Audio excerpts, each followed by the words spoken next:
By the Chokli Yisrael was the halacha of Simcha b'moinoi, and the halachas are brought in the Chokli Yisrael every day. And today, our Rav Shlita, he's celebrating the Simcha, the second time he's celebrating the Chasna of an Einikel. It's a major thing, and Tzaddikim always said that whatever's in the Chokli Yisrael has an effect on that day. Today, particularly, we learn in this week's Sedra about the importance of Simcha. It says that all the curses come down because we don't serve God with joy and with a good heart. The Gemara in Erchen brings, in Yud Aleph, Amud Aleph, brings that's the Indian of Negina, of song, of music. But there's more to it than that. Happens today was Chai Elul. The Tzaddikim say is the whole Chiyus of Elul. I'll try to keep it short because it's already late. Not only is the birthday of the Baal Shem Tov HaKadosh and the day that he began the Hasidic movement, and the birthday of the Balatanya, also the yahrzeit of my holy ancestor, the Heilige Zayda, the Maharal MiPrague. Maharal MiPrague brings the whole idea. Why is it that Simcha is so central to our lives? Is because Simcha brings enthusiasm. That word enthusiasm in English has theos in it, which means God. It's a reference to Kadosh Baruch Hu. And that's the concept of Simcha Shebamoinoi, that the very place, Oiz v'ched b'mkoimai. God is often called, Kadosh Baruch Hu is called Hamokim, and the Mokim b'mkoimai, in the place of a Kadosh Baruch Hu, is B'davka Simcha. But how to develop this Indian of Simcha? A very interesting thing. There's very famous legends of the Maharal MiPrague making a golem in Prague. I remember I was there in Prague a number of years ago, and I ran into the Nikolsberger Rebbe from Muncie, also an Einikel from the Maharal. I'm sure most of the people here are Einikel from the Maharal. Maharal had a lot of Einiklach, and go back so many years ago, it's likely to you'll find somewhere in the lineage the Maharal MiPrague. But he was discussing this question: did the Maharal MiPrague, did he make the golem or not? He said it was brought. Someone wrote an article in the Yid a few years ago that said that the whole thing was made up. There was a Hasidic Rebbe from Canada. He lived in Canada, Vidal Rosenberg, who wrote a lot of these stories.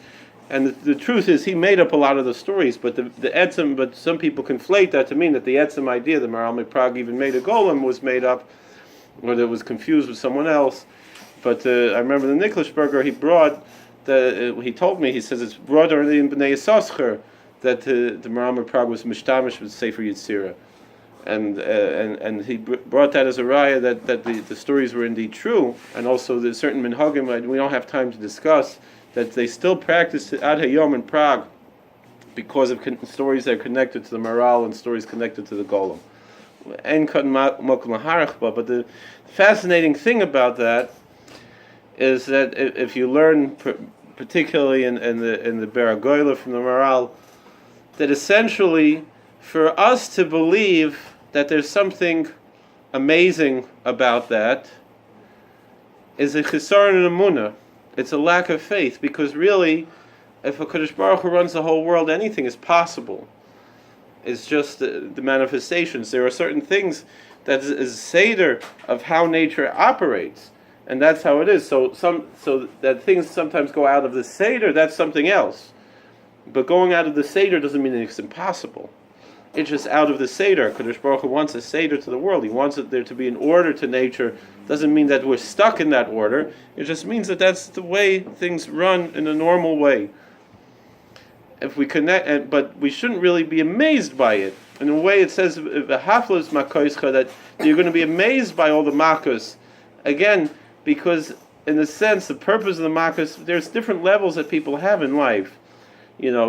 Some people don't believe in anything. Then they see things and they're amazed by how wonderful they are. But then the higher level is that everything should be an equal level of amazement. And essentially, so the Baal Shem Tov brings, it's a similar concept that the Maharal says, V'shivisi Hashem l'negdi summit, to find total equanimity. We often understand that to mean that we set God before us. But what it also means is to find hishtashvus, to find equanimity in life, that there's really no difference if indeed the whole universe is part of this total unity. So then, that being said, it doesn't matter all the things that happen in life. Everything is all from that one God. It's very hard to live like that. It's very hard to remember that. It's very hard. It's very easy to get annoyed by things in life. But the power of faith should bring us joy, and that power of joy can bring us to have all the brachas that we have. And I'll just end very quickly. I won't tell the whole story, but they say that the Baal Shem Tov, before he revealed himself, he was sitting and making all kinds of yichudim. It happened on Chayel. It was his birthday. I think when he was 16, the story goes. And Elionavi came and he was laughing, and he said, "You think you're so big with all the yichudim, all the meditations you're performing? There's a couple, they barely know anything, but in heaven they're much more precious in a way, because they're always saying Baruch Hashem." And so the Baal Shem Tov said, from now on we have to try to get everyone to always be constantly saying Baruch Hashem. I've heard people question that, should it just come so easily out of our mouths? Shouldn't we think about? But essentially, it's beficha b'lvav chalas so. If we're always thanking Hashem for everything, then we recognize that total unity, and that is what we want to see in life. And in that way, we should be zoicha to Baruch Atah Be'ir, Baruch Atah B'Sada, Baruch Atah B'Seisecha, Baruch Atah B'Vecha, Baruch Atah B'Seisecha. We should be zoicha to all of those brachas by saying constantly Baruch Atah, by saying brachas, by saying Mei brachas, saying 100 brachas every day, constantly reminding us of a Kodesh Baruch Hu. It works two ways. It's not only that we say Baruch Atah to HaKadosh Baruch Hu and recognize Him, but it brings brachas in our lives, and that way we should be zoicha to all the brachas and ksibachs and teva.